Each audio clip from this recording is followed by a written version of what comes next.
बात लालू प्रसाद यादव की करेंगे, जो इस वक्त दो तरह की पीड़ा से गुजर रहे हैं। एक पीड़ा यह है कि आरजेडी की बुरी तरह से हार हुई है, तेजस्वी की सरकार नहीं बन सकी। दूसरी पीड़ा परिवार के झगड़े से जुड़ी हुई है। सत्ता भी हाथ से गई और अब परिवार भी टूट के कगार पर आ गया है। इस फैमिली ड्रामा के बीच तेजस्वी यादव ने सोमवार को हार पर समीक्षा बैठक की।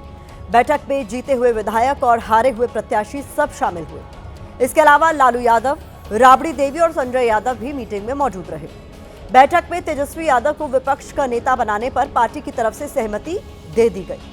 वैसे तेजस्वी यादव के लिए पार्टी की हार के साथ परिवार में जारी कलह की समीक्षा करना भी जरूरी हो गया है, क्योंकि लालू परिवार का झगड़ा बिहार से लेकर दिल्ली तक सियासी गलियारों में चर्चा का विषय बना हुआ है। लालू परिवार में उपजे विवाद से जुड़ा लेटेस्ट अपडेट यह है कि कुछ देर पहले लालू राबड़ी आवास के बाहर हुई नारेबाजी। कुछ लोगों ने संजय यादव मुर्दाबाद और रोहिणी आचार्य जिंदाबाद के नारे लगाए हैं। जानकारी के मुताबिक 70 से 80 लोगों ने लालू तेजस्वी के सामने नारेबाजी की है। यानी संजय यादव को लेकर लालू परिवार में छिड़ा संग्राम अपना दायरा फैलाता जा रहा है। लोग बातें कर रहे हैं कि संजय यादव ने ऐसा कौन सा जादू किया है कि तेजस्वी यादव उसके लिए अपने परिवार से दुश्मनी कर रहे हैं। संजय यादव का चक्कर है क्या? क्यों तेजस्वी यादव उन्हें नहीं छोड़ना चाहते, भले ही बहनें और परिवार छूट जाए? क्यों संजय यादव के मसले पर लालू प्रसाद यादव कुछ बोल नहीं रहे? लालू परिवार में पार्टी पर कब्जे की लड़ाई चल रही है। लालू परिवार में इस पूरे झगड़े की सबसे बड़ी वजह संजय यादव ही है। क्या वाकई ऐसा है? लालू की बेटी रोहिणी आचार्य जिस चप्पल, गंदी किडनी जैसी अपमानजनक बातों का जिक्र कर रही है, क्या इन सब के पीछे संजय यादव है? लालू परिवार में बगावत की इनसाइड स्टोरी क्या है, इस रिपोर्ट में देखिए।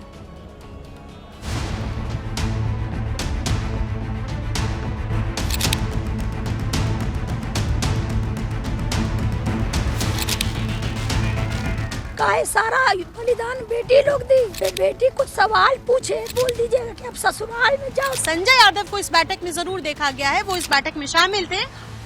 तेजस्वी जिस संजय यादव के साथ बैठकर पार्टी की हार पर समीक्षा कर रहे हैं, उन्हीं संजय यादव को लालू परिवार में रिश्तों की हार के लिए जिम्मेदार ठहराया जा रहा है। संजय यादव ही वो शख्स हैं जिनके साथ तेजस्वी का रिश्ता बाकी सारे पारिवारिक बंधनों को तोड़ने की दहलीज पर ले आया है।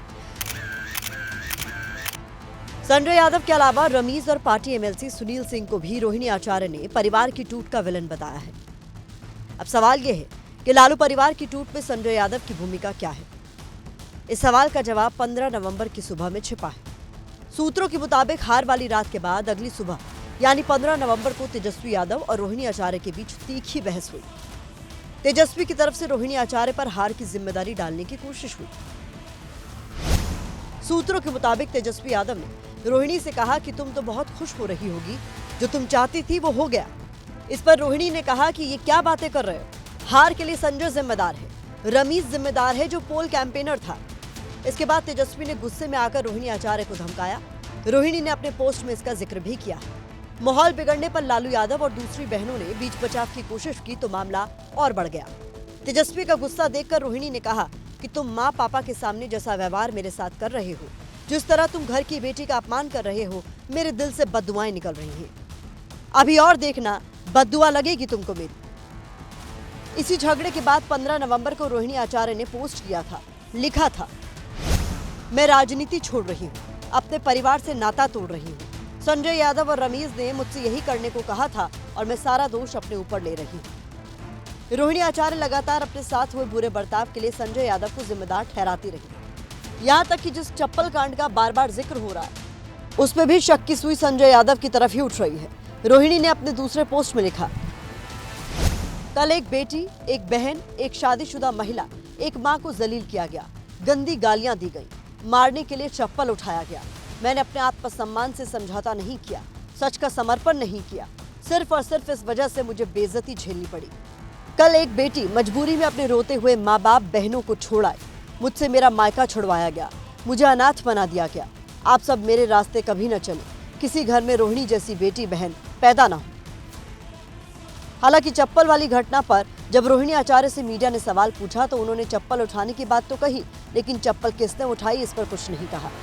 पूरा दुनिया बोल रहा है जो चाणक्य बनेगा तो चाणक्य से आप सवाल पूछिएगा। जब कार्यकर्ता चाणक्य से सवाल कर रहा है पूरा देश दुनिया सवाल कर रहा है कि पार्टी का ये ऐसा हाल क्यों हुआ। अब जब संजय और रमीज इन लोग का नाम लीजिए तो आपको घर से निकाल दिया जाएगा, आपको बदनाम किया जाएगा, आपको गाली दिलवाया जाएगा, आपके ऊपर चप्पल उठा करके मारा जाएगा। रोहिणी आचार्य लगातार परिवार के झगड़े को अपने बयानों और पोस्ट से सार्वजनिक कर रही है। रोहिणी ने एक और पोस्ट में लिखा है, कल मुझे गालियों के साथ बोला गया कि मैं गंदी हूं और मैंने अपने पिता को अपनी गंदी किडनी लगवा दी। करोड़ों रुपए लिए, टिकट लिया, तब लगवाई गंदी किडनी। सभी बेटी बहन जो शादीशुदा हैं उनको मैं बोलूंगी कि जब आपके मायके में कोई बेटा भाई हो तो भूल कर भी अपने भगवान रूपी पिता को ना बचाएं। अपने भाई उस घर के बेटे को ही बोलें कि वो अपनी या अपने किसी हरियाणवी दोस्त की किडनी लगवा दे। मैंने सिर्फ अपने भाई को अपने घर से निकाला है। मेरी बहनें, मेरे माता, मेरे पिता मेरे साथ हैं। रोहिणी कह रही हैं कि माता पिता उनके साथ हैं। हालांकि सोमवार को मीटिंग में जाते वक्त तेजस्वी ने यह दिखाने की कोशिश की कि माता पिता उनके साथ हैं। तेजस्वी पिता लालू और मां राबड़ी के साथ एक ही कार में बैठकर मीटिंग के लिए पहुंचे, जबकि पीछे बहन मीसा भारती दूसरी कार में आई। फिलहाल तेजस्वी और रोहिणी आचार्य दोनों बहन भाई का रिश्ता टूट की कगार पर खड़ा है, लेकिन तेजस्वी संजय का साथ छोड़ने को तैयार नहीं है। इसलिए चर्चा तेज है कि संजय ने ऐसा क्या जादू किया है कि उनके आगे तेजस्वी को बहन और परिवार का दर्द दिखाई नहीं दे रहा।